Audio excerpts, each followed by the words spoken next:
So as you embark on this journey, so you started with stakeholder engagement, open-ended question, all this is great. Now you've kind of got PBL in your sights.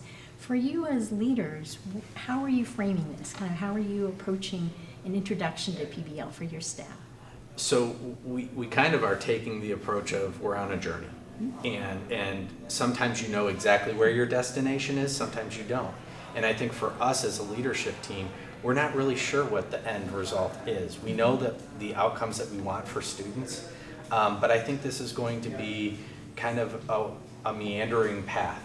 And so we're excited with that flexibility, a little nervous about the ambiguity, but we're excited about, really empowering students and staff to look differently at the standards and the curriculum that they need to know and be able to do.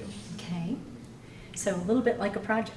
It's exactly like a project. Right. Many possible right answers. And we need to model for our staff and for our students the risk-taking that they're going to have to be involved in. Yeah. So more specifically, in terms of kind of your implementation plan, can you Sure. talk about some of the things you've done to kind of build some common understanding and get teachers on the path? So we took this year as a real opportunity to build some shared understanding with a smaller group of staff. So we engaged in a book study around the gold standard of project-based learning and really just tried to develop that shared language and shared understanding with a smaller cohort.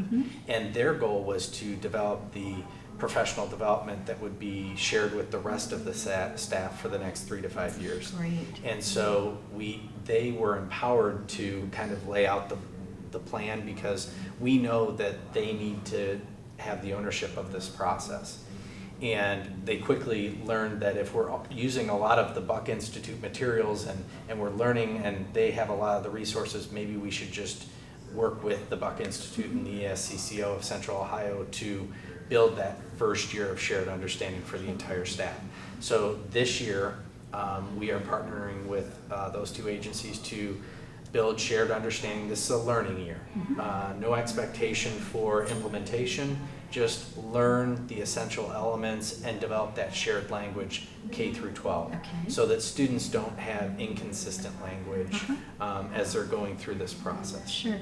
And so in your work as leaders, do you model kind of PBL ways of thinking, ways of problem solving in staff meetings, in other activities that you're doing? I would say in this first year, the way we've modeled it is the teachers have had a significant voice in the next step, what Jeff just shared. And the second piece to it, coming to the institutes that are here right now, going through that process early to know what our staff will get out of it, what questions we would have, maybe we, for lack of a better word, how we would Granvilleify that particular process and what kind of things that our staff would already know coming into it, but also what are going to be major blind spots for our staff that we're going to have to make sure that we come back to over and over throughout the course of the year. So the staff plays an integral part. It's not just Jeff and I and maybe a couple principals doing the professional development for the staff.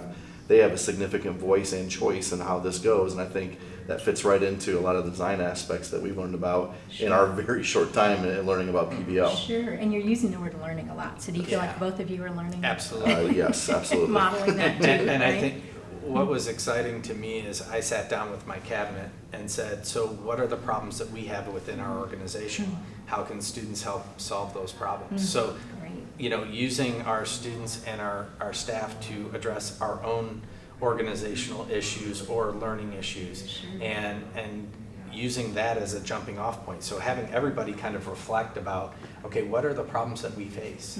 And whether it's substance abuse policies or,